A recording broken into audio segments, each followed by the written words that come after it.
Why did the recruits stop laughing? Moments ago, the training bay echoed with the easy arrogance of youth, the kind that fills empty rooms with noise. They were new blood, fresh uniforms still carrying the factory scent, eyes bright with bravado, and hearts untouched by consequence.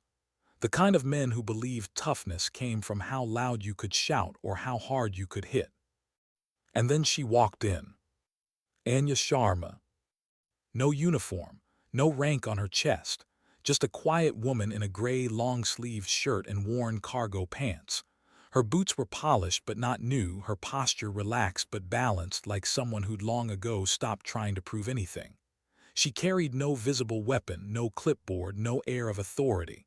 Just calm. Controlled, deliberate calm. That calm was her armor. The laughter began as soon as she stepped inside. "Look at this, boys.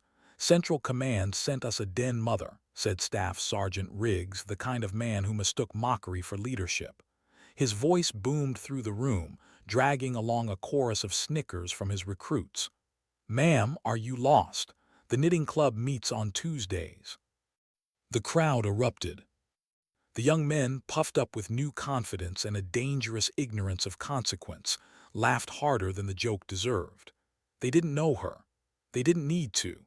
All they saw was a woman standing alone in their domain, quiet, unarmed, and outnumbered. They couldn't have been more wrong. From the observation booth above, General Marcus Thorne watched in silence. The overhead lights cast long reflections on the reinforced glass in front of him. To anyone else, she might have seemed invisible, another faceless civilian consultant in a facility full of soldiers. But to Thorne, something about her posture struck a deep, uneasy chord. She wasn't at ease. She was ready. The way she stood, feet shoulder-width apart, weight evenly distributed, fingers loose at her sides, it wasn't civilian. It was muscle memory, decades of it. Thorne leaned forward in his chair, eyes narrowing. He'd seen that stance before in the dim green glow of drone footage, years ago. A small figure moving through darkness, weaving through chaos with impossible precision. He couldn't remember the name then, but the movement. He'd never forgotten it. Down below, Riggs was still performing for his audience. "This is Ms. Anya Sharma," he said, turning to the recruits as if unveiling a circus act. "She's a consultant from Logistics Command. You know, paper pushers with spreadsheets who tell us we need more pencils." The laughter came again, louder this time. But Anya didn't flinch, didn't even blink. She was still, watching. Her eyes traced the training structure ahead, a mock apartment used for room-clearing drills. She noted the small details, the faint hum of the pneumatic targets behind the walls, the subtle reflections of pressure sensors embedded in the floor tiles. Her mind moved fast, breaking the space into layers of movement, lines of fire, and potential threat angles. To the recruits, she looked like a lost observer. To Thorne, she looked like a predator studying a new hunting ground. Riggs wasn't done. He motioned toward his star recruit, Private Cade Jennings. Strong jaw, confident smirk, perfect posture. The kind of soldier every instructor loves, until he starts believing his own legend. Jennings stepped forward, his M4 training rifle held low and ready, his pride practically glowing through the matte black polymer. "Private Jennings," Riggs said with theatrical pride, "show the nice lady how we knock on doors in this neighborhood." Jennings grinned, raised the rifle, and leveled it toward the mock door. His finger rested dangerously close to the trigger guard, too close. Anya noticed that small twitch in his forearm, that half-breath of anticipation, that little flare of ego that always comes before a mistake. But she said nothing. Riggs turned toward her again. "What we do here, ma'am, is called dynamic entry, fast, loud, probably a bit much for you. Think you can handle that with your clipboard?" The recruits laughed again, except for one or two who began to sense that something was off. The woman's silence didn't feel timid anymore. It felt deliberate. And then Jennings did something that froze the air in the room. He turned, not toward the mock door, toward her. The barrel of his rifle swung until the red laser dot from his training optic settled squarely between Anya's eyes. "Boom," he said, smirking. "Hostile administrator neutralized." The laughter died instantly. The silence that followed wasn't respectful, it was suffocating. Even the recruits who'd been howling moments ago suddenly realized a line had been crossed. Every soldier, even the greenest recruit, knows the first rule of weapons. Never point a gun, loaded or not, at anything you don't intend to destroy. Riggs barked, "Jennings, what the hell do you think you're doing?" But the words came too late. The challenge had been made. Anya didn't move. Her expression didn't change. Her eyes, steady and unreadable, locked on Jennings, and in that unbroken stare, the power in the room shifted. The predator had just realized he was not the one holding the leash. In the control booth, General Thorne rose from his chair, hand hovering over the intercom mic. He was seconds away from intervening, from ending the farce before it turned into something worse. But then he saw it. A subtle change. The kind you only notice if you've been to war. Anya shifted her weight barely an inch, maybe less. Her shoulders sank a fraction lower, her center of gravity dropping as if gravity itself had thickened. Her eyes sharpened. She wasn't reacting. She was calculating. The silence stretched thin, vibrating with tension. Jennings felt it too. He meant it as a joke, but suddenly he couldn't laugh. Her stare cut through him, not angry, not afraid, just cold, assessing, like a surgeon studying an incision before cutting. He tried to maintain his grin, but it faltered, twisted into uncertainty. Somewhere in the back of his mind, something primal whispered, "You made a mistake." Anya moved. It wasn't motion in the human sense, it was intent made visible. One moment she stood still. The next, Jennings's rifle was gone, his breath stolen, his body crumpling to the floor. No wasted movement, no warning, just pure efficiency. Her left hand deflected the rifle's barrel upward. Her right struck the nerve cluster inside his wrist. His hand convulsed, fingers losing grip. The rifle fell, but she caught it midair, flipping it into a ready hold with the familiarity of someone who had lived with a weapon in her hands. It took less than half a second. Jennings was gasping for air, his ego shattered, his arm tingling from the lightning pain running up to his shoulder. And Anya, she was already moving. She pivoted toward the mock apartment.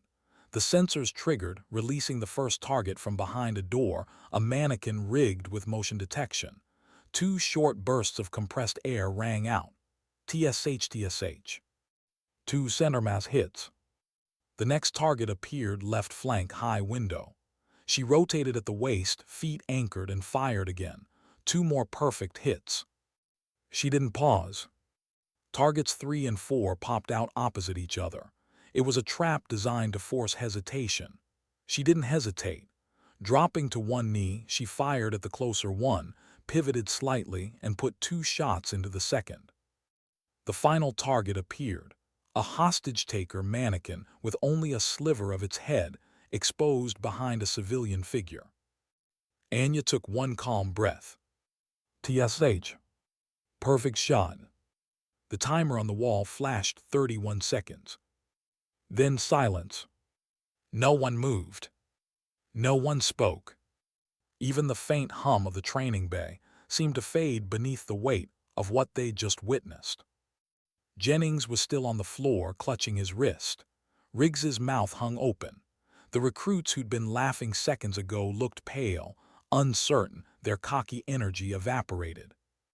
In the booth above, Thorne exhaled slowly. That motion, that precision, he knew it.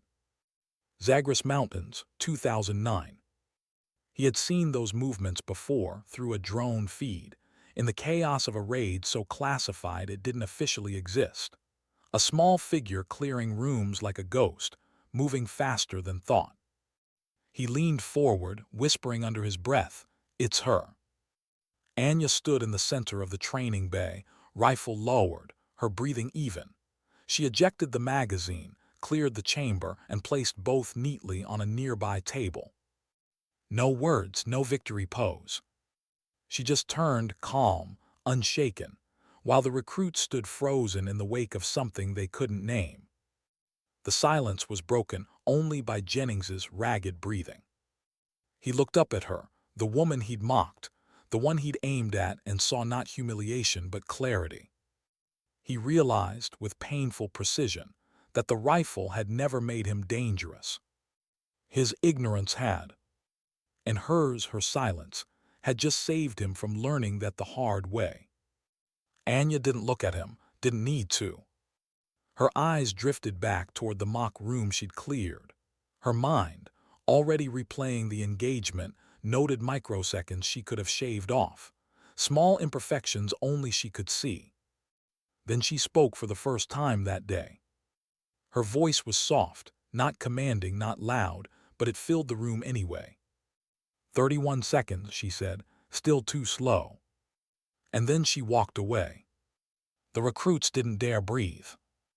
Up in the booth, Thorne reached for the intercom again, not to stop her, but to confirm what his gut already knew. He wasn't looking at a logistics consultant.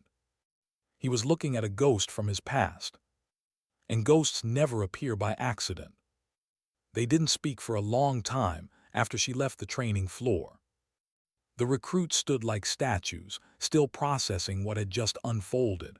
For many of them, this was their first encounter with true competence, the kind that didn't need to shout. The air hung thick with the echo of her last words, still too slow. Up in the control booth, General Marcus Thorne remained seated, elbows on his knees, staring down at the woman in gray as she calmly walked across the training bay, unhurried, unsmiling. She didn't look back once. He knew that walk. He'd seen it in war zones, the unspoken rhythm of those who'd been forged in places no one spoke about afterward. It wasn't arrogance. It wasn't pride. It was something quieter, something heavier. He reached for the intercom, then stopped himself again. His mind was racing, trying to connect timelines, names, rumors.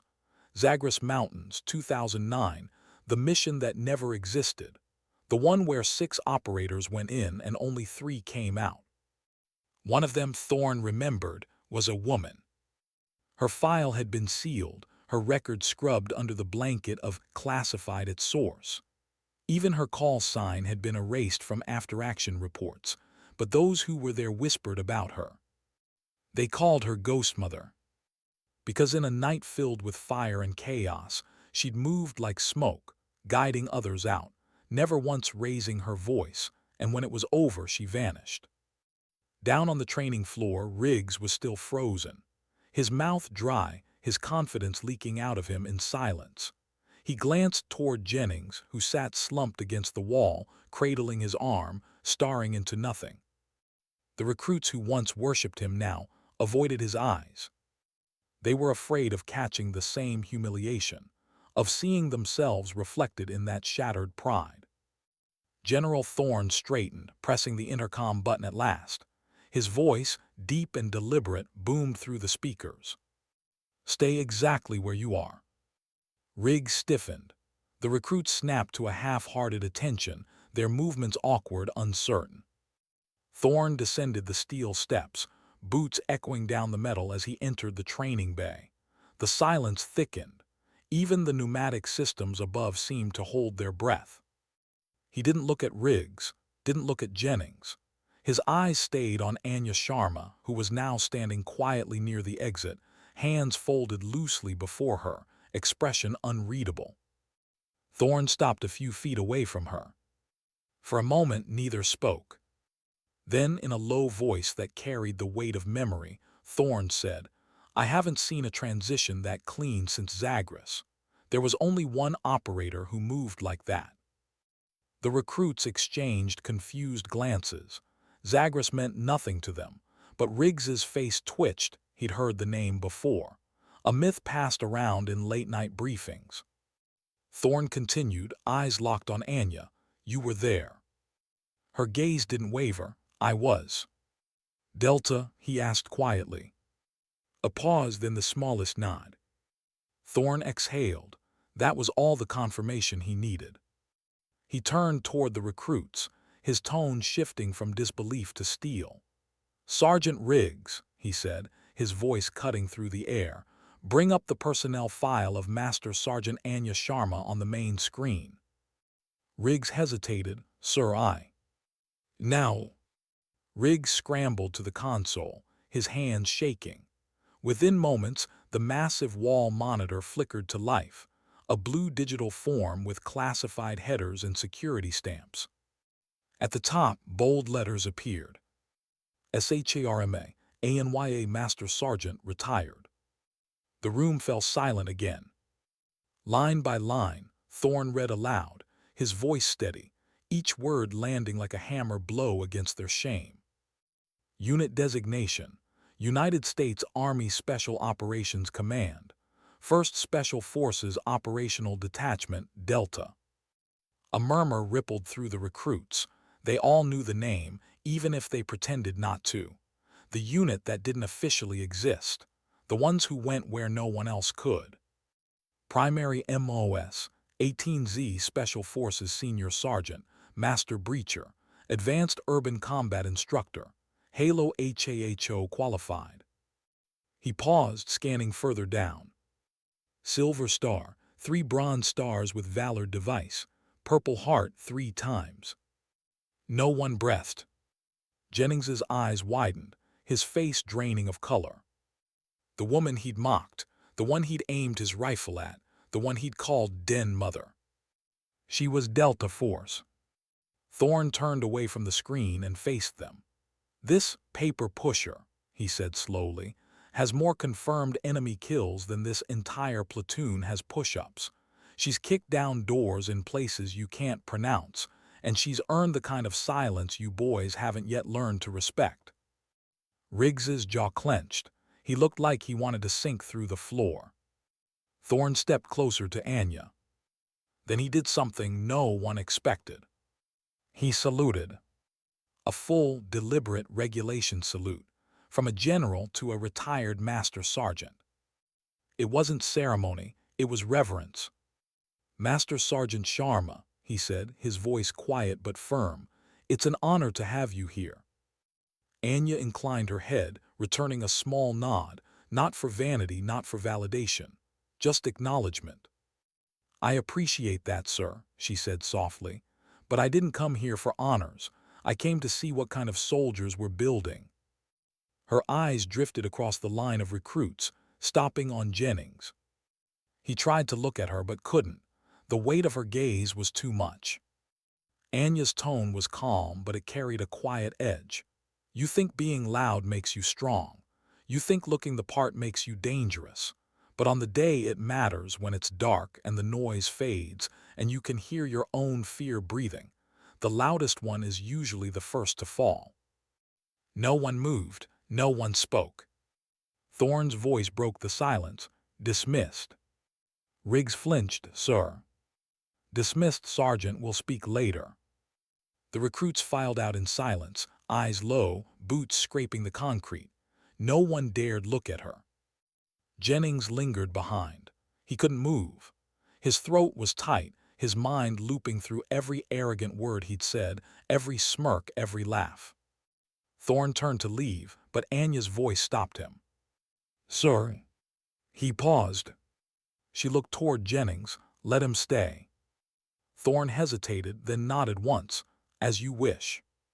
When they were alone, the air between them felt different, stripped of witnesses, stripped of ego. Jennings finally forced himself to speak, his voice cracked. "Ma'am, he swallowed hard. "There's no excuse." Anya watched him for a long moment. Her expression remained calm, unreadable. "There rarely is," she said softly. "Words are easy, they cost nothing." He nodded, ashamed. "Actions," she continued, "define you.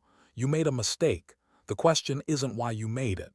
The question is what you'll do next." She turned to leave.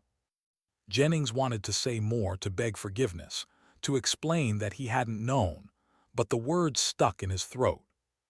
He just stood there, trembling in silence as her footsteps faded down the hall. That silence stayed with him for days. It followed him into his bunk at night, into the mess hall, into every drill and march and exercise. The laughter that had once filled his world was gone. The others didn't tease him.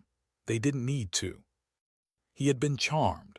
That was the word that started circulating around base. To be charmed, to be silenced by the sudden, crushing realization of your own arrogance.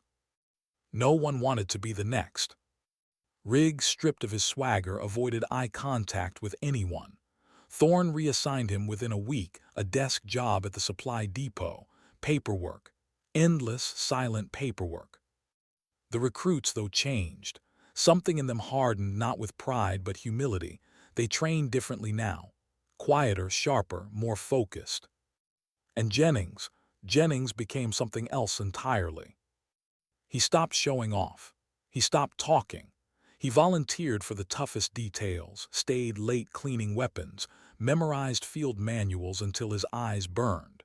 His arrogance had been burned away, leaving something cleaner, rawer, and far more dangerous. Weeks later, Anya returned to the base to finalize her evaluation report. She kept to herself, as always, in and out of rooms like a ghost. But as she passed the armory one evening, she noticed him inside. Jennings sat alone at the workbench, meticulously cleaning a rack of M4s. His posture was perfect, his movements deliberate, almost ritualistic. He wasn't assigned to it. He was just there because he needed to be. When he saw her reflection in the glass, he immediately stood, snapping to rigid attention. His face was pale, but his eyes were steady. Anya stopped at the doorway, studying him. The rifle in his hands gleamed, spotless, ready. She looked from the weapon to his face. The boyish arrogance was gone. What remained was resolve. A small, approving nod, that was all she gave him. No smile, no praise, just silent acknowledgement. That was all he needed. When she turned to leave, his voice, quiet but firm, reached her back.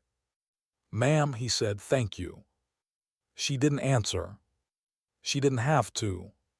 Her silence had already said everything. Outside, the wind moved across the training compound, carrying the faint echo of gunfire from the range. Somewhere deep in that wind, Jennings thought he heard it, a voice without sound, a lesson without words. True strength doesn't announce itself. It simply acts. No one remembered exactly who said it first.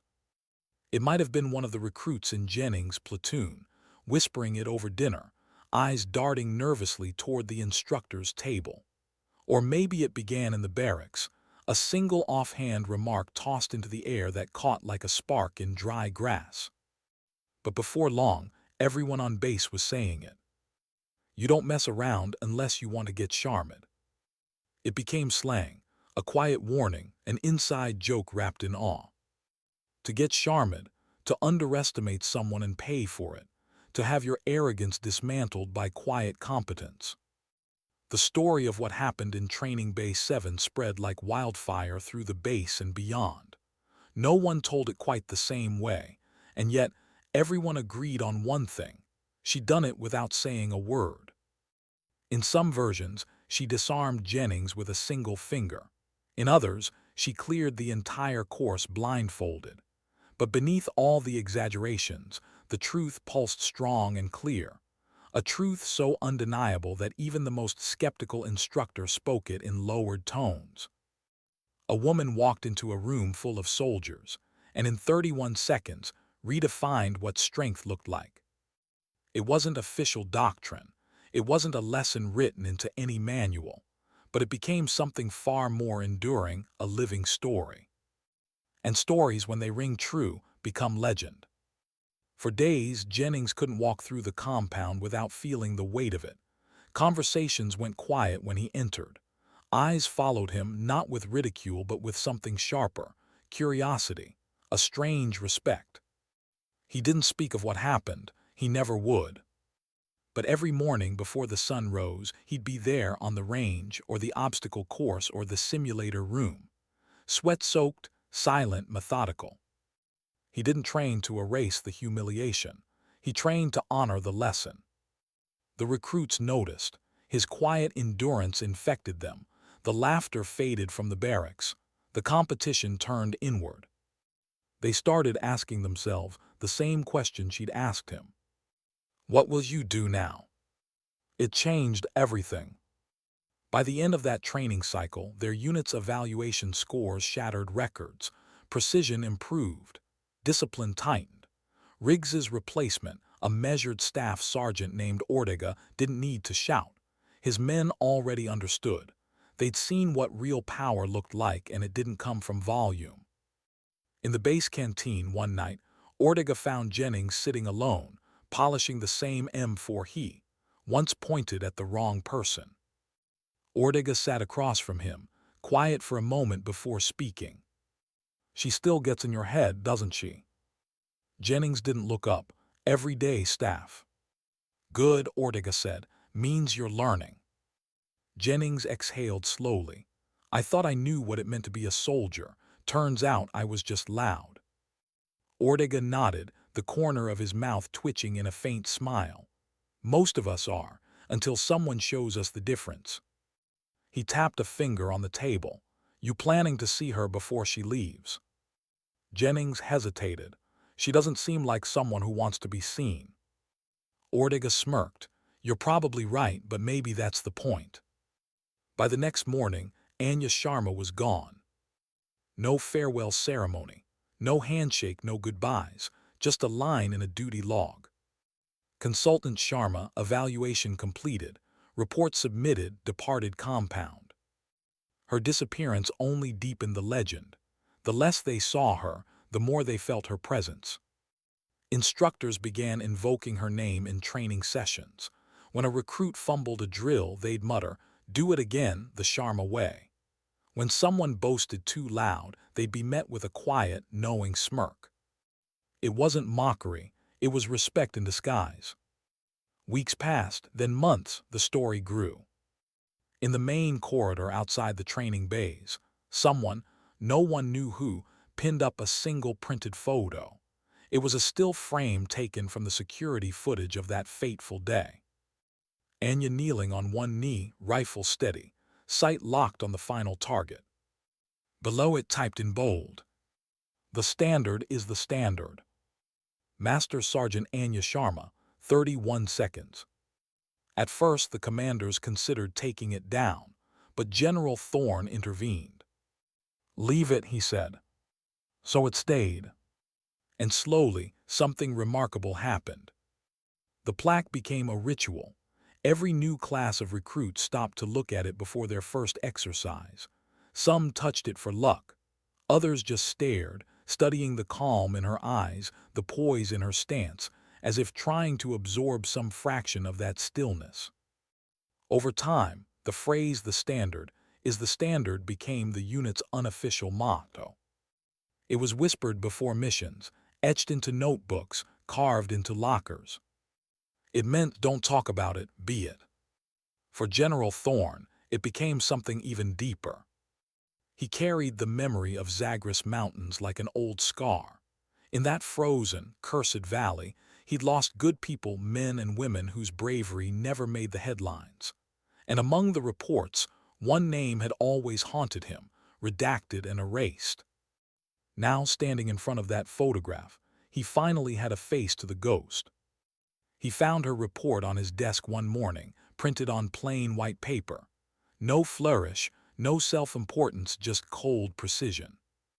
Observation, discipline compromised by performative leadership. Recommendation, introduce humility-based readiness protocols. It was the shortest, most impactful report he'd ever read. And it changed the way he trained soldiers forever. Within 6 months, Base 7 had been renamed the Sharma Line. A quiet plaque on the wall marked the spot where she'd stood, where 31 seconds rewrote a culture. Every cycle of recruits was told the story, not as a parable, not as entertainment, but as truth. An old sergeant major who'd witnessed it firsthand took it upon himself to keep the legend alive. Every Monday morning before dawn, he'd gather the new arrivals, sit them on the cold bleachers overlooking the training bay, and point to the brass plate mounted under the photo. It read, "Never assume, never underestimate, never mistake silence for weakness." Then in a low, gravelly voice, he'd tell them the story. He told them about the quiet consultant, the arrogant recruit, and the moment that split arrogance from humility like a blade. He told them how laughter turned to fear, and fear turned to respect. He told them about the 31 seconds that built a legacy. He always ended the same way. If you take nothing else from this story, take this. When you meet someone who doesn't need to tell you how good they are, assume they're better than anyone who does. The recruits listened, and though they might not have understood it fully yet, the seed was planted. That's how culture changes, not with speeches, not with orders, but with a single unforgettable moment of truth. Jennings carried that truth everywhere. He became one of the quiet ones, the kind who no longer needed attention, who didn't chase approval. He stopped talking about his own achievements. Instead, he started watching others, noticing their posture, their discipline, their small acts of focus. He learned the art of listening. And slowly, he earned something rarer than rank: respect. His instructors saw it, his peers felt it. When he finally made corporal, no one clapped. They didn't need to. He'd already proven himself in silence. He never spoke of Anya Sharma publicly, but every decision he made, every choice to hold his tongue, every act of patience, carried her fingerprint. And one day, long after she'd vanished into the civilian world, he found himself facing a situation that mirrored hers. During a live-fire drill, a fresh recruit mishandled his weapon, swinging it toward a teammate in a moment of careless panic. Jennings reacted without thought, swift, clean, efficient. He disarmed the recruit, secured the rifle, and corrected him without shouting. When the young man stammered, "I didn't mean to," Jennings simply said, "I know, but now you know better." And as he handed the rifle back, he caught himself repeating her exact words. "Actions define you." The recruit nodded, pale but grateful. And in that instant, Jennings realized something he hadn't before, that her lesson hadn't just changed him. It had become him. A week later, he passed Bay 7 on his way to the mess hall. The hallway was empty, the lights dim. He stopped before the plaque, the one with her photo. Someone had left a single white lily at its base. He didn't know who, he didn't touch it. He just stood there for a moment, silent. Then he whispered, barely audible, "Still learning, ma'am." His reflection stared back at him from the glass over her image. His face beside hers, student beside teacher. And though she was long gone, he felt her presence in the air. The quiet professionals don't need to speak to be heard. Their echoes live on in those they've changed. The wind howled over the training compound that night, dragging dust and fragments of conversation across the empty walkways. Most of the lights were out, except for the faint glow spilling from the armory and the distant hum of the generator yard. Inside the briefing hall, a new batch of recruits sat in restless silence. Their instructor, a tall, battle-worn captain named Harland, stood before them with a tablet in his hand, scrolling through a report. His face was tired, the kind of tired that comes from carrying too many ghosts. He looked up at them. "Before we start," he said, his voice low and gravelly, "I want to tell you a story." A few of the recruits shifted in their seats. They'd already heard rumors, fragments of the tale whispered in chow lines and locker rooms. But Harlan's tone demanded attention. He gestured toward the back wall, where a single framed photo hung under the harsh fluorescent light. It was her, Anya Sharma, kneeling steady, focused, the still frame that had become immortal. Beneath it, the brass plaque gleamed faintly. "The standard is the standard." Harlan stared at it for a long moment, before turning back to his class. "Most of you know the name," he said quietly, "but what you don't know is how much this room owes her." He paused, letting the silence breathe. Before she walked into Bay 7, this base was different. Loud, proud. We thought noise was power. We thought yelling made us leaders. We thought swagger made us warriors. He smiled faintly, the kind of smile that carried both shame and gratitude. She tore that illusion apart in half a minute. The recruits listened, wide-eyed, as Harlan told the story. He spoke of the humiliation, the silence that followed, and the way it reshaped everything. He told them about the general's salute, about the myth that grew in her absence, about the transformation of the arrogant into the disciplined. He ended the story with the same words that old Sergeant Major used to say. Never assume, never underestimate, never mistake silence for weakness. The recruits sat still for a long moment afterward. The air in the hall was heavy, not with awe, but with understanding. Harlan nodded once, satisfied. "That's the lesson you'll carry," he said, "because she's not here to teach it anymore. Now it's on us." Outside, the wind eased. And across the base, through corridors and hallways and training fields, her presence was felt, not as a ghost, but as a standard.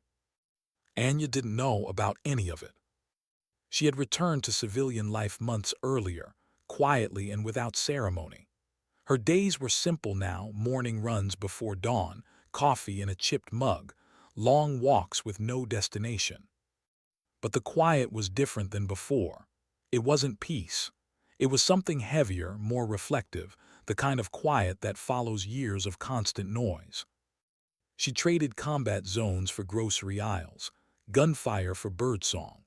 Yet sometimes, when a door slammed too hard or a car backfired, her body still reacted before her mind could stop it, dropping low, heart hammering, instincts firing. Old reflexes never truly die, they just learn to hide. Her small apartment overlooked a city park.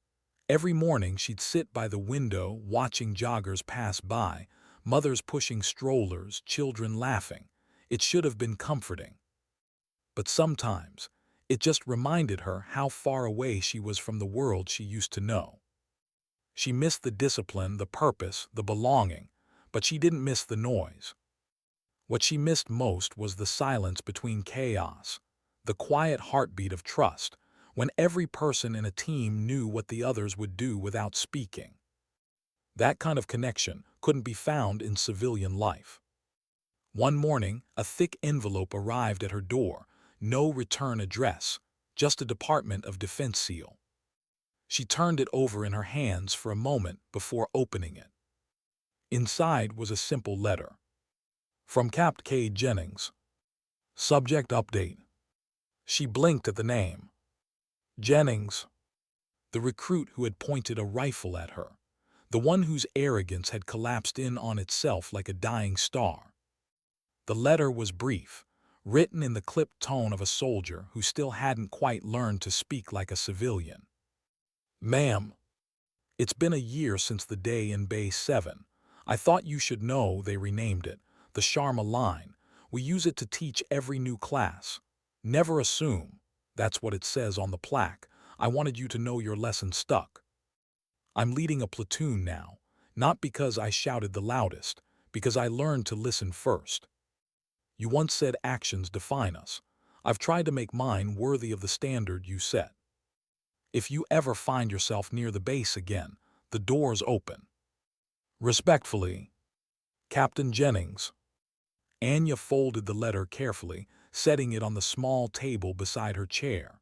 She didn't smile, but something softened in her expression, a flicker of warmth beneath the stillness. For a long time, she stared out the window, watching the sun climb through the morning haze. Then quietly she whispered to herself, "Good," he learned. At the base, months turned into years. The legend of Anya Sharma became more than a story. It became a compass. It changed how instructors taught, how leaders led, how recruits thought. The culture that had once prized bravado began to value precision. Ego gave way to quiet mastery. In every training cycle, someone would bring up her name. Usually, it started the same way. A young soldier, skeptical, dismissive. She couldn't have been that good.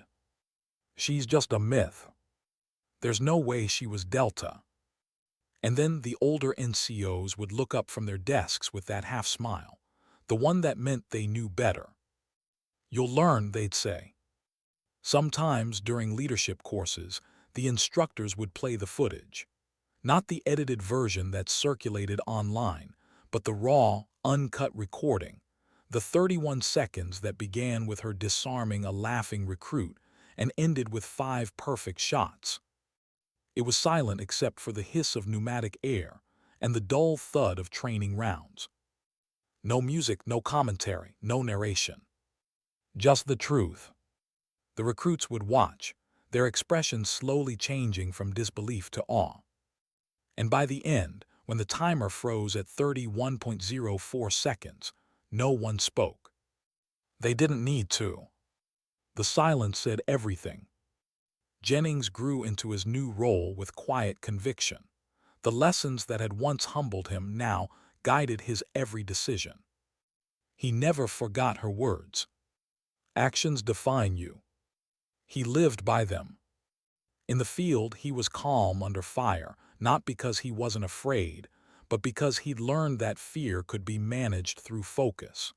His soldiers trusted him completely, not because of his rank, but because he never asked them to do something he wouldn't do himself. He trained them the way she had trained him, without ever raising his voice. When they made mistakes, he corrected them quietly. When they succeeded, he let the results speak. His platoon became known for its precision and unity, the Quiet 30, they called them, a name that carried both irony and respect. Once, during a live operation overseas, Jennings's unit found itself pinned down in a ruined compound under heavy fire. Chaos erupted, smoke, confusion, comms breaking down. Through the noise, Jennings remembered her voice. Not a memory, an echo. Slow your breathing, don't waste movement, focus on what's real. He did. And one by one, he guided his team out, steady, methodical, calm. When it was over, he didn't boast, didn't celebrate. He simply wrote in his after-action report, mission complete, 0 casualties, team performed to standard.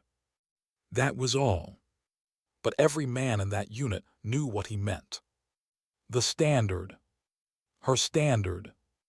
Years later, back at the base, another photograph was added beside hers on the wall, this one of a group of soldiers, mud-streaked, exhausted, standing behind Captain K. Jennings.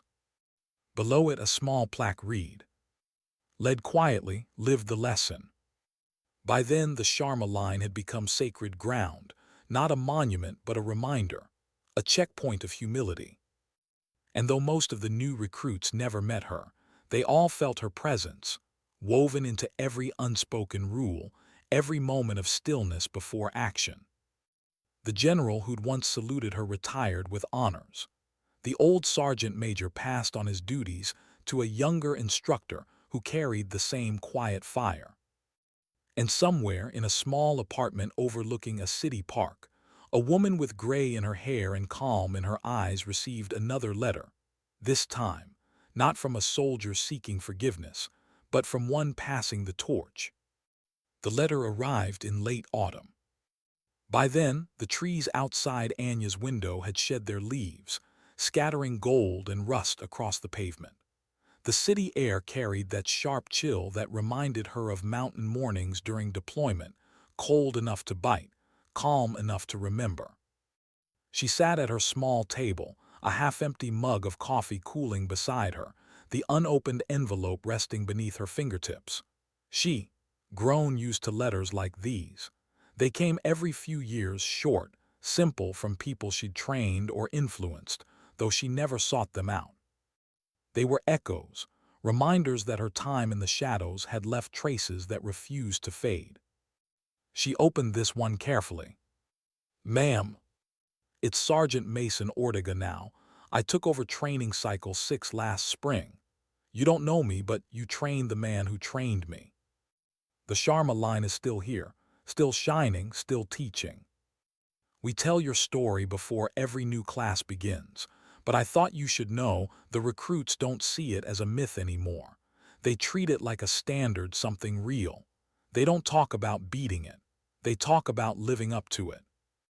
A new plaque was mounted last month. It reads, "Competence doesn't shout, it simply performs."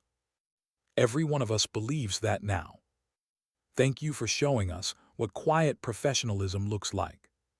Respectfully, SGT Ortega. Anya folded the paper slowly, eyes lingering on the last line. The words were simple, but they carried weight, the kind of respect that didn't need decoration. She leaned back in her chair, the faint creak of old wood filling the silence. Outside, she could hear children laughing in the park below. She envied that kind of innocence, the ability to laugh without history pressing against your ribs. She thought about the word legacy, how she'd never intended to have one, how legacies, like scars, often formed where the wounds went deepest. She hadn't wanted to become a symbol. She just wanted to teach one arrogant boy that discipline wasn't domination, that respect couldn't be demanded, only earned. But somehow, that 31-second lesson had turned into something that outlived her. She smiled faintly. "So be it," she whispered. At the base, the world kept turning. The recruits of old became instructors, the instructors became mentors, and the myth hardened into doctrine. Every soldier who passed through those gates carried a piece of her story, even if they didn't know her name. They trained differently now, less shouting, less posturing, more stillness, more intent. There was a new term floating around the base, the quiet code. No one knew who coined it, but everyone understood it. It wasn't written in manuals or taught in classes. It was passed through gestures, the nod of a senior NCO acknowledging a clean drill, the silent clap on the shoulder after a mission done right. You could tell who followed it by how they carried themselves, the way they walked, breathed, handled their rifles. Calm, unshakable. The quiet code wasn't about being silent. It was about being centered. And at its core lay a single idea: competence over noise. Years later, Captain Cade Jennings returned to Bay 7. He wasn't the arrogant recruit anymore. His hair was streaked with gray, and the lines at the corners of his eyes hinted at years of command and consequence. He walked slowly down the corridor toward the familiar plaque. The air smelled the same: gun oil, sweat, and steel, but the place felt different now, calmer. He stopped before her photo. Time hadn't dulled its power. The image still carried that same precision, that same focus, her in that moment of perfect control. Beneath it, the brass plate had darkened with age, but the words remained sharp. The standard is the standard. Jennings stood there a long time, hands clasped behind his back. He thought about that day, the fear, the shock, the humiliation.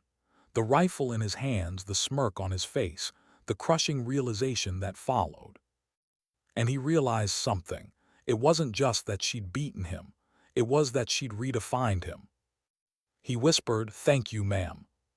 He didn't expect an answer. But in that silence he felt one. Outside, the base had changed. Technology had reshaped everything: augmented simulators, AI-assisted targeting systems, even drone-linked tactics. But some things remained stubbornly human. Fear, discipline, integrity. Those couldn't be coded. Jennings knew that better than anyone. He'd been through conflicts that weren't even supposed to exist on record, shadow wars fought in glass cities and nameless deserts. Through it all, he'd kept the same rhythm, the same calm heartbeat that Anya had taught him. When others panicked, he slowed down. When orders clashed, he found stillness. And the men who followed him noticed. "Sir," one of them had asked during a mission years ago, "how do you stay calm when everything's going to hell?" Jennings had smiled faintly. "You learn from the right people." He never explained more. He didn't need to. That night he sat alone in his quarters, watching the rain beat against the window. A small journal lay open on the desk, not for reports or data, but for reflections. He started it years ago, after his first command. The first page held only 2 words. What now? Her question. He still asked it after every mission, every decision. It had become his compass. He wrote quietly. The world is louder than ever. Everyone wants to be seen, to be heard. But the ones who make the real difference still work in silence. They don't chase attention. They chase mastery. And when they speak, it's because the moment demands it, not because they need to. He paused, tapping the pen against the page. Maybe that's what she was teaching us all along. Not how to fight, but how to be still in the storm. He closed the notebook gently. Outside, thunder rolled. He smiled. Far away in her quiet city apartment, Anya awoke from a dream she couldn't remember. It was early, still dark outside, but something had stirred her. A sense of movement in the world, faint and familiar, like a distant signal through static. She rose, pulling on her faded gray sweater, and walked to the window. The street below was empty except for the shimmer of rain on asphalt. Somewhere she thought someone was awake because of her, training, leading, becoming better. That was enough. She made her coffee and sat down, flipping open an old notebook filled with sketches, notes, fragments of memory. At the back, on the last page, she had written years ago. The mission never ends, it just changes shape. She ran her finger over the words and smiled faintly. Sometimes she missed the team, the rhythm of coordinated breathing before breach, the silent nods that said more than words ever could. But she also understood something most never did. Peace isn't the absence of battle. It's learning when not to fight. And she'd fought enough. Her war now was quieter, fought in the hearts and minds of those who'd heard her story, in the standards they carried, in the discipline that outlasted her. She was no longer part of the noise. She had become the echo. Weeks later, the Defense Department held an internal ceremony. It wasn't televised or publicized. It wasn't even in a grand hall, just a small gathering of instructors and officers in a low-lit auditorium. A general stood at the podium, reading from a small card. For exemplary conduct and lasting contribution to combat readiness training, he read, Master Sergeant Anya Sharma is hereby recognized with the Distinguished Service Cross, post-career acknowledgement. Applause filled the room, not thunderous, but respectful. In the front row, Jennings sat in silence, wearing his formal uniform. His hands were clasped tightly in his lap. When the general stepped down, Jennings rose and accepted the framed medal on her behalf. He didn't say much, just a few quiet words that carried farther than any speech could. She taught us that true strength doesn't shout, he said. It whispers and still changes everything. There were no cameras, no reporters. Just the sound of 100 soldiers standing at attention as a single photograph of Anya Sharma appeared on the screen behind him, her calm eyes fixed forward, forever mid-motion. For a moment, no one breathed. It wasn't sadness, it was reverence. And in that silence, every person in that room understood what she had left them, a blueprint for quiet greatness. The years kept moving, as they always do. The base changed names twice, gained new buildings, new technology, new commanders. But one thing never changed, the plaque on the wall of Training Bay 7. It had outlived 3 wars, 6 commanding officers, and countless recruits. It was the constant, the silent witness to how one woman's stillness became a standard. Every few years, someone suggested taking it down, making room for new heroes, modernizing the facility, clearing outdated stories. But the answer was always the same, delivered by whoever sat in the highest chair at the time. Leave it. Because the Sharma line wasn't history, it was a mirror. And every generation of soldiers still saw themselves reflected in it, young, brash, unsure, full of pride they hadn't yet earned. It reminded them of what they could become and what they must never be again. In 2034, a new kind of soldier was being trained. No longer just warriors, but operators of machines, soldiers linked to AI-driven drones, data networks, and neural feeds. Their fingers danced on triggers and touchscreens alike. War had evolved into precision code and algorithmic prediction. But something was being lost. Discipline, patience, presence. And that was when the instructors decided to bring back the quiet code as part of leadership development. A young officer named Lieutenant Sarah Mills stood before her class of tech-driven cadets, the glow of monitors reflecting off her sharp, determined features. On the screen behind her wasn't data or drone telemetry. It was the grainy footage from 2012, Training Bay 7, the infamous 31 seconds. The room fell quiet. She let the clip play without commentary. The air hiss of pneumatic targets, the quick, deliberate bursts, the woman moving like water, efficient, surgical, unstoppable. When it ended, the recruits sat in stunned silence. Sarah let the quiet linger before speaking. That, she said softly, is what mastery looks like. No augmentation, no AI, just awareness, control, and decades of discipline.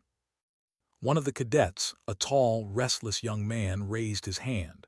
"Ma'am, with respect, what does that have to do with us? The battlefield's changed. We don't clear rooms like that anymore."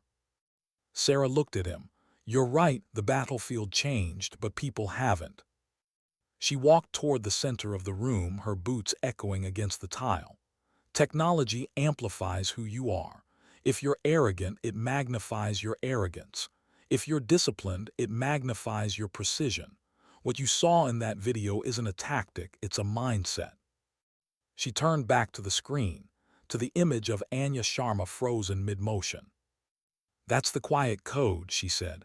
"Learn it, or every tool you hold will own you." The room stayed silent. And in that silence, something began to shift, a spark of respect, small but real.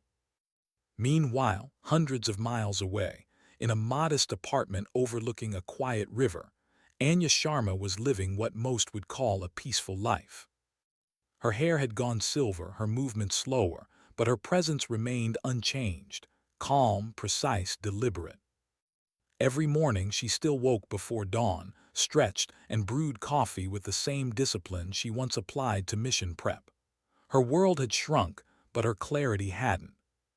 She read the news sometimes, articles about global conflicts, about drone strikes and hybrid warfare. But she never commented, never sent letters, never lectured. She'd already said everything she needed to say, not in words, but in action. Sometimes, though, she wondered what had become of the people she'd once taught. Jennings, Ortega, the hundreds who had heard her name secondhand, through retellings of retellings. She'd never see most of them again. But every so often, a letter still found its way to her mailbox. Some handwritten, some digital printouts forwarded from the Defense Archive. Each one different in detail, identical in message. "You changed the way we think. You made us quieter. You made us better." She never kept medals or photos, but she kept the letters bundled neatly in a box beneath her bed. She didn't read them often, but she liked knowing they were there. Proof that impact didn't need noise. On base, the legacy evolved. The Sharma line became part of a new tradition, the rite of silence. Once every training cycle, recruits were gathered at night. No lights, no talking, just the sound of their boots as they marched to Bay 7. There they stood in formation before the plaque, the air thick with the smell of oil and metal. The instructor would step forward, shine a flashlight on the photograph, and say only 6 words. "This is who we strive to be." Then, for exactly 31 seconds, they stood in silence. No one moved, no one spoke. It wasn't superstition. It was respect, a shared understanding that competence had a sound all its own. Afterward, as the recruits filed out, Some wiped tears they didn't understand. Others walked taller, quieter, their hearts carrying something words could never have given them. That ritual spread from the base to others, from country to country, from branch to branch. The legend of the quiet professional was no longer confined to a story about one woman. It had become a philosophy. Years later, during a multinational summit on combat leadership, General Sarah Mills, older now, her uniform decorated with decades of service, took the stage to deliver a keynote address. Behind her, the massive screen displayed a single image, that same photo from Bay 7. She began with a question. Why do we still tell the story of Master Sergeant Anya Sharma? The audience of generals, officers, and cadets leaned forward. She continued, her tone soft but steady. Because in every generation, noise tries to drown out substance. Every time we think we've evolved past humility, the world reminds us how much we still need it. She gestured toward the screen. This woman taught us that technology doesn't change truth. Leadership isn't about being seen. It's about being steady. It's about the strength that doesn't need witnesses. A pause. She didn't ask for glory, she didn't even speak. She just acted. And that act, 31 seconds of perfection, outlasted everything else. When she finished, the room rose to its feet. Not in thunderous applause, but in slow, respectful silence. It was the only tribute that fit. That night, Sarah returned to her quarters and opened her terminal. She typed out a message addressed to a name few remembered anymore. To Ms. Anya Sharma. Subject: a story still being told. Ma'am, tonight I told your story again. The new generation listened and they understood. They're different now. Quieter, sharper, steadier. Your lesson has outlived you, but I wanted you to know it still lives. The Sharma line still stands, and so do we. Respectfully, Gen Sarah Mills. She hesitated before hitting send. She wasn't sure the message would reach her. Records showed Anya had no official contact within the defense network anymore, but something in her gut told her to send it anyway. Because some messages don't need confirmation. They just need to be spoken into the world. 3 days later, in her Riverside apartment, Anya opened her mailbox and found the printed version of the email. The return label simply read Department of Defense Archive Relay. She smiled faintly. Her hands trembled slightly as she unfolded the paper. The words were crisp, the tone familiar, the same quiet reverence she'd seen in the eyes of soldiers years ago. She read it twice, then a third time. And when she finally set it down, she whispered, "Good, they still remember." The river outside flowed endlessly, steady and calm. She watched the ripples spread, small waves moving outward, soft and unstoppable. That's what her life had become. Not a monument, not a story frozen in time, but a ripple. A movement of quiet competence that kept spreading, touching people she'd never meet, shaping soldiers she'd never know. She closed her eyes, letting the hum of the city fade, and thought, maybe that's all a legacy really is. A ripple that never stops moving. In the control room of Bay 7, a new generation of recruits ran through virtual drills. Their augmented helmets tracked heart rates, posture, reaction speed. But one metric appeared on the screen above all others, one added decades ago and never removed. Noise discipline, 100%. The instructor smiled. "The system doesn't even know what that means," he said, "but we do." He pointed toward the plaque on the wall. 31 seconds, he said. "Remember that every time you think being loud makes you right." And as the recruits nodded, the air filled with that same focused stillness that had once silenced a room full of arrogance. The technology might have changed. The tools, the tactics, even the wars, all different. But the truth stayed the same. Quiet strength endures. And sometimes all it takes is one person, one moment to remind the world what that looks like. The letter from General Mills stayed on her kitchen table for weeks. Anya read it every morning, folded it carefully each night, and placed it under the edge of her coffee mug as though its presence anchored her to something invisible, a thread stretching from her small apartment to the beating heart of every soldier who'd ever learned her name. Winter had settled over the city by then. The mornings were gray, the river half frozen, and the trees along the park bare like dark veins against the pale sky. She felt the weight of her years more acutely now in her hands when she poured coffee, in the stiffness of her knees when she rose from her chair. But it wasn't weakness. It was the simple, honest gravity of time. The kind of where that comes from having given everything you had, and making peace with the cost. She had lived long enough to know that not all wars leave visible scars. Some are carried quietly beneath the surface, and those are the hardest to heal. One morning, while sorting through old boxes she'd kept tucked under her bed, Anya came across something she hadn't seen in decades, her old service patch. The Delta insignia. Faded, frayed, edges worn smooth. She ran her fingers over it, tracing the outline of the dagger and the words embroidered around it. Do oppresso liber, to free the oppressed. She smiled softly. We all fight for something, she murmured. Then she set it down beside the stack of letters she'd collected over the years, letters from soldiers who had found strength in her silence, who had learned to lead without shouting. It struck her then how strange it was, that her legacy wasn't built on victories or medals, but on a moment of restraint. Not what she did, but how she did it. In 31 seconds, she hadn't just disarmed a recruit, she disarmed an entire culture of noise. And that was the battle she hadn't even known she was fighting.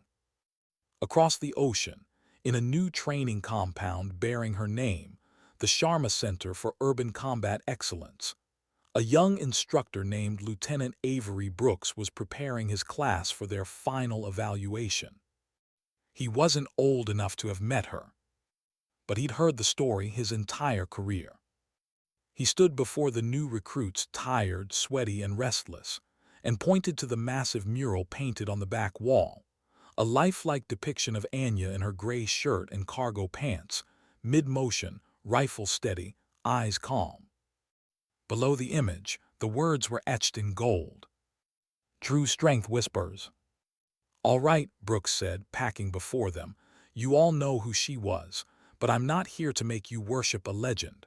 I'm here to remind you what it means. He gestured toward the mural. She didn't need to raise her voice, didn't need to explain herself. You know why. No one answered. He let the silence hang, then continued. Because the world listens to those who act with purpose, the rest just make noise. He walked to the edge of the mat, eyes scanning the group. This facility bears her name, but her lesson isn't about her. It's about you, about what you choose to become when no one's watching, because that's where strength is tested, in the quiet moments when nobody's keeping score. One of the recruits, a young woman named Layla, raised her hand. Sir, do you think she knew her story would last this long? Brooks smiled faintly. No, I think that's why it did. The recruits sat in silence, their eyes drawn again to the mural. And in that moment, beneath the hum of fluorescent lights, in the sterile stillness of the hall, every one of them felt something shift. The legend wasn't a story anymore. It was a mirror. That night, Anya dreamt of Zagros.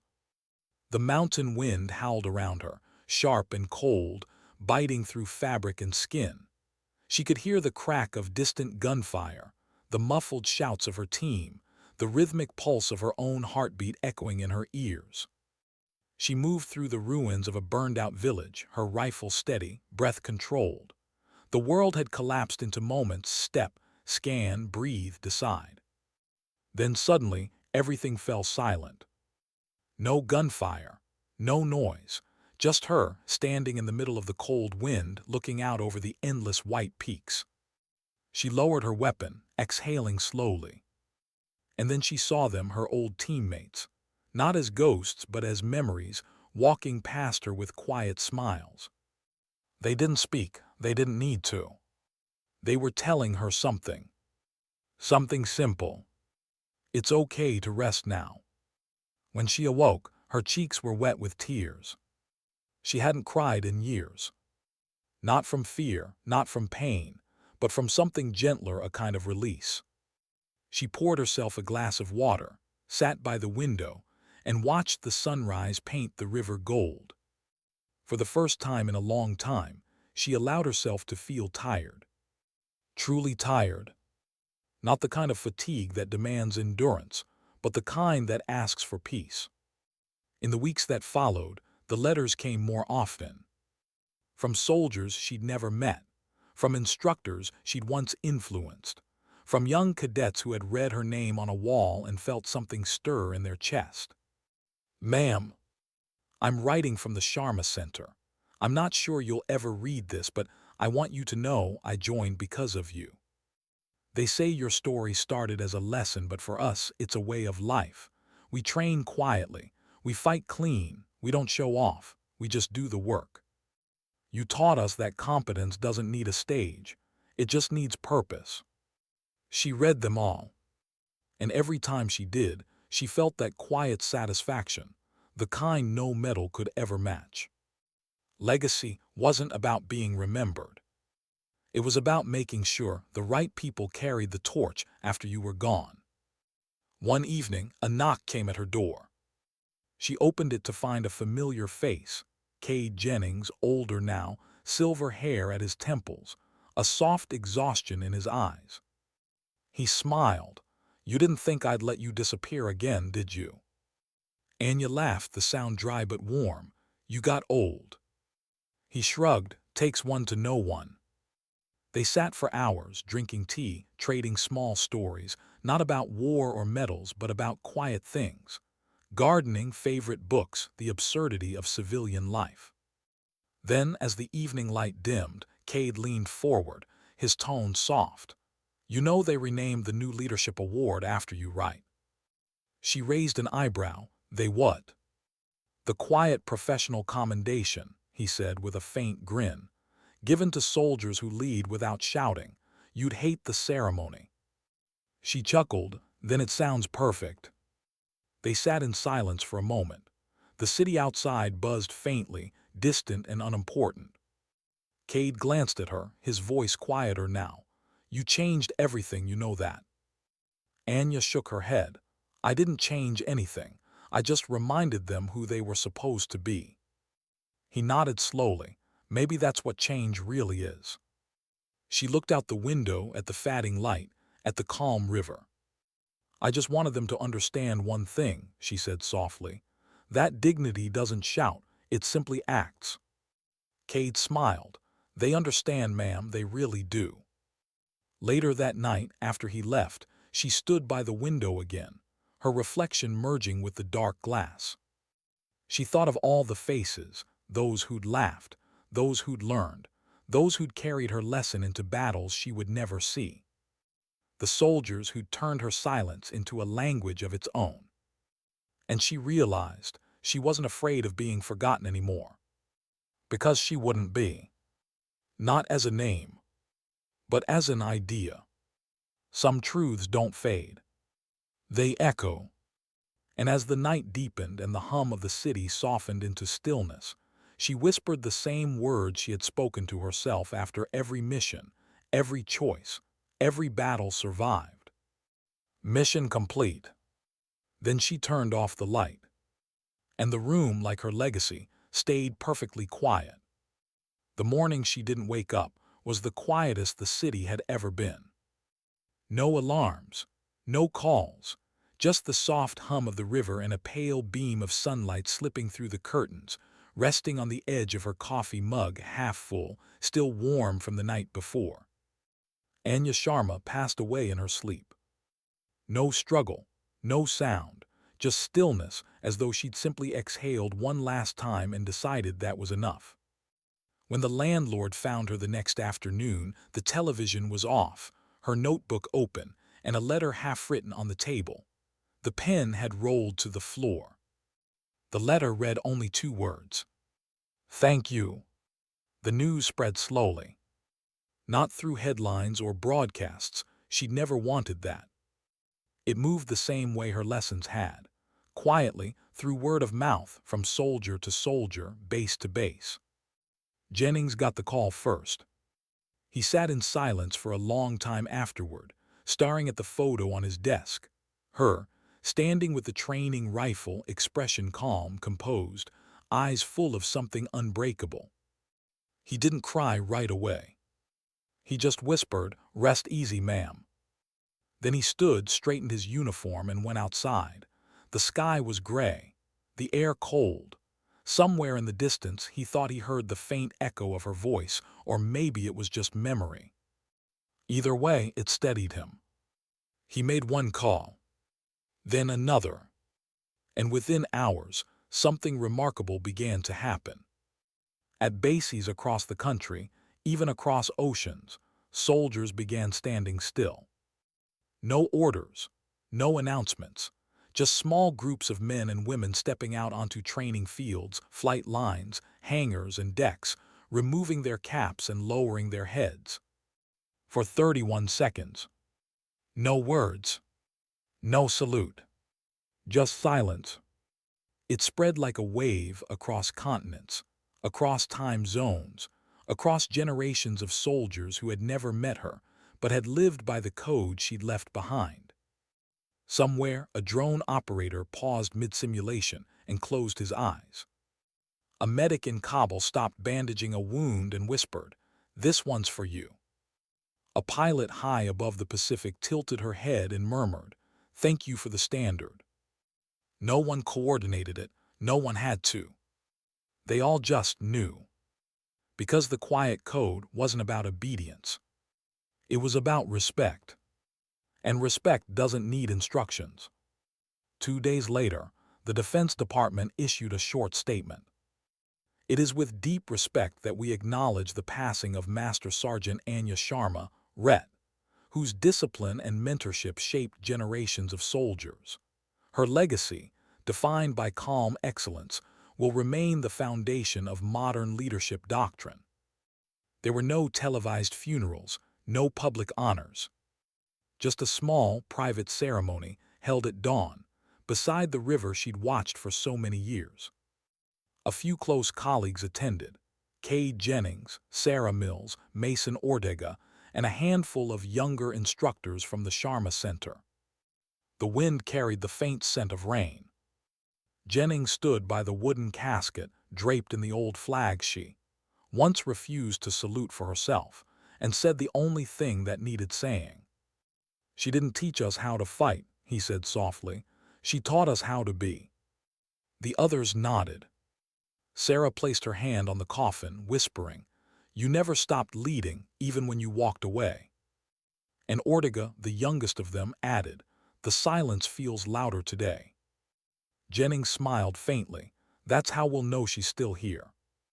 When they lowered her into the ground, the river's edge caught the light just right, the water rippling gold, as if the sun itself had paused to salute. No bugles played. No final volleys. Only the sound of the wind moving through the trees, soft, steady, endless. Months passed, seasons turned. And though her apartment emptied, her absence filled the world in subtle ways. At the Sharma Center, recruits began leaving small tokens at the mural's base: patches, name tags, handwritten notes. None of it was required, yet by the end of the year, the floor beneath the painting looked like a mosaic of gratitude. The instructors decided to preserve it.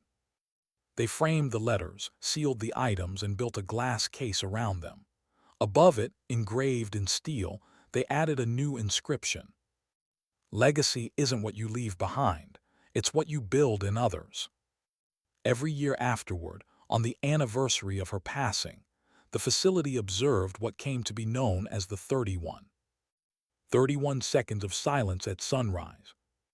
31 recruits chosen for the honor of standing beneath her mural. 31 words recited afterward, words from her old training log, now canonized. Strength is calm, power is focus, leadership is grace under pressure, and silence is respect. It became ritual, a sacred rhythm.